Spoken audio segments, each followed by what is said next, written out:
kasih cita-cita tak aslinya. Ternyata cita-cita tak adalah menjadi penyanyi dangdut. Halah, ribet bener urusan cita-cita. Oke, aslinya pertanyaannya adalah apa cita-cita globalis aslinya? Cita-cita globalis sekarang ini adalah membangun financial kingdom. Caranya dengan otoritas negara atas mata uang akan dihilangkan. Bagaimana globalis melakukan itu? Kita sederhanakan cara mereka. Kita tahu bahwa Alibaba dan Ant Group yang kaya dan sukses itu ada di salah negara. Dia kaya di negara komunis. Sehingga aset Ant Group jadi BUMN saat ini.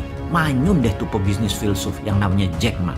Elon Musk terinspirasi karena apa yang terjadi kalau Elon Musk suatu hari di Jack makan oleh sebuah negara. Katakan Amerika di bawah Partai Demokrat yang memang heavy on government. Kalau Elon Musk dan grupnya punya komunitas, punya produk, punya pasar yang nilainya mendekati 100 billion dolar per tahun atau sama dengan GDP Indonesia, maka pada saat mereka memerlukan funding tidak perlu ke bursa saham atau IPO, tetapi menerbitkan kripto aset mata uang digital dengan ICO-nya atau Initial Coin Offering. Kripto tadi bisa membeli barang-barang di grupnya Elon Musk dan mitra bisnis lainnya yang sangat luas pasarnya dan banyak pelanggannya. Itulah logika sederhana di dalam mengartikan otoritas negara akan mata uang akan dihilangkan. Inilah mengapa sejak tahun lalu dalam video narasi Vision 2030 Bosman mengatakan mata uang di dunia di tahun 2030 ke atas tidak sebanyak negara lagi. Mata uang global bukan dolar lagi. Underlyingnya bukan emas lagi,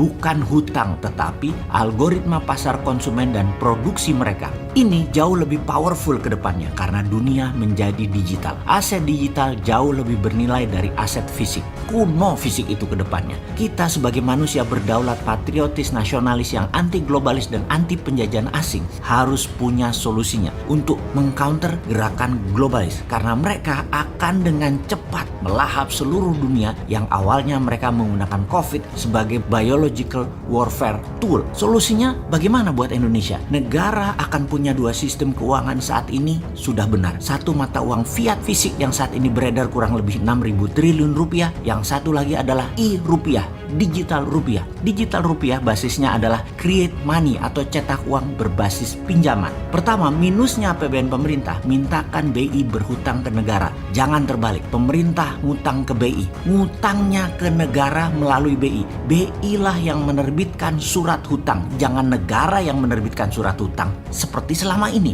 Jadi e-rupiah dicetak sebanyak misalnya APBN dan kredit pinjaman pihak swasta nasional di Bank Nasional. Bank Nasional ngutang ke BI, BI terbitkan surat hutang ke negara, lalu di ujungnya negara cetak uang. Semua tanpa bunga, hanya biaya uang atau cost of money paling 1% setahun. Untuk Bank Nasional ambil sebagai jasa penyimpanan dan jasa administrasi, dibebankan ke kreditur termasuk ke pemerintah. Maka Indonesia dengan e-rupiah akan menjadi sarana percepatan kedaulatan ekonomi dan kedaulatan rupiah menang. PDB nasional bisa naik 50% setiap tahun dan GDP per kapita nasional setiap tahun bisa naik 50%, sehingga di tahun 2030 GDP per kapita Indonesia bisa 25.000 dan di tahun 2045 bisa menjadi 100.000 dolar per kapita, di atas Amerika dan Tiongkok. Yang bilang ini halu pasti nggak berani mimpi. Kalau kita mah tukang tidur, tukang mimpi. Berani aja kalau mimpi mah. Yang takut kalau benar-benar kejadian GDP per kapita Indonesia jadi 100.000 di tahun 2045, takut lupa diri Indonesia nyaplok ASEAN dan nyaplok negara-negara kecil selatan Pasifik.